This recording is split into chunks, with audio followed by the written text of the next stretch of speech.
bienvenue au Message Lumière de la famille Myriam. Et merci pour les beaux commentaires lors de la dernière rencontre qu'on a eue du Message Lumière. Merci beaucoup. Ça nous a fait vraiment plaisir. Oui.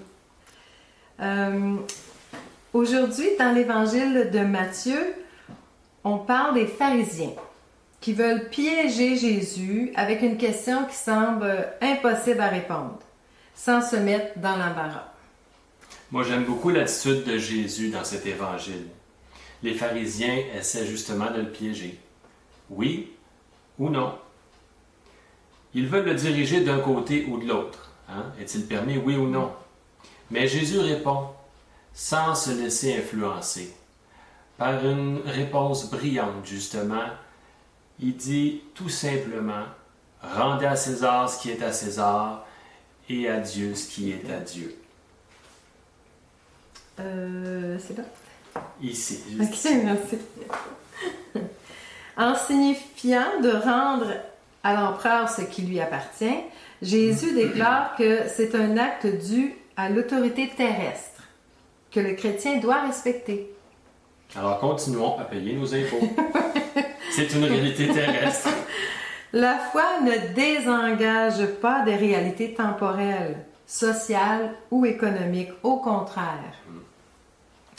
Le pape François nous dit, le chrétien est appelé à s'engager concrètement dans les réalités humaines et sociales, sans opposer Dieu et César, ce qui serait une attitude fondamentaliste, mais en les éclairant avec la lumière qui vient de Dieu, en les éclairant les réalités humaines, les réalités sociales, en les éclairant avec la lumière qui vient de Dieu. Alors, sur cette pièce, sur le denier, on a le visage de César. Mais sur notre cœur, on a la loi de Dieu. On a l'amour de Dieu, comme nous dit le prophète Jérémie.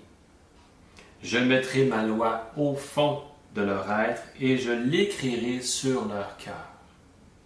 Plus qu'une image, dans le fond, c'est la présence de Dieu qui habite nos cœurs. C'est beau, hein? C'est vraiment une belle proximité avec le bon Dieu. Rendez donc à César ce qui est à César, nous dit Jésus, et à Dieu ce qui est à Dieu. C'est là-dessus qu'on s'est penché, justement, Mado et moi. Alors, sur cette dernière phrase, qu'est-ce qu'on doit rendre à Dieu?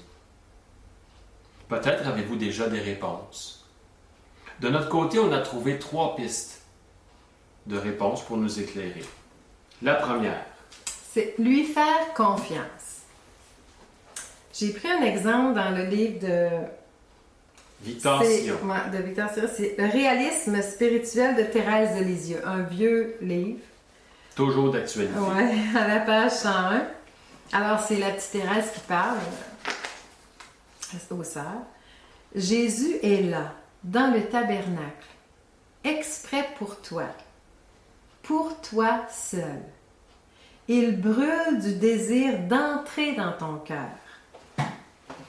Ne te fais pas de peine de ne sentir aucune consolation. C'est une épreuve qu'il faut supporter avec amour. Jésus aime à se donner. Il n'est pas nécessaire d'en retirer une douceur. À lui faire confiance. Là, je trouvais ça beau parce que j'ai dit vraiment, même le sentiment est tassé. Il n'y a plus de sentiment, mais c'est vraiment une grande confiance. Alors, c'est ce qu'elle disait. C'est très beau. Oui. Justement, à la fin de sa vie, on sait que dans la dernière année, il y a un temps de sécheresse, elle ne sentait plus rien, mais la confiance. La confiance était toujours là. Dans le même point, justement, faire confiance, c'est dans le fond, c'est lui dire oui. À la famille Myriam, il y a un langage qui dit le oui, c'est en disant des oui d'amour. Pour être unis au Père, mais aussi pour être en communion avec nos frères. Alors des oui d'amour, oui Père, oui frère. Comme ça, on vivra tous la communion. Et le prophète Michée, lui, il nous dit, ce que le Seigneur réclame de toi, rien d'autre que respecter le droit, aimer la fidélité et t'appliquer à marcher avec ton Dieu. Et enfin, le laisser nous mener plus loin que nous ne pouvons, nous dit le jésuite Michel Corbin.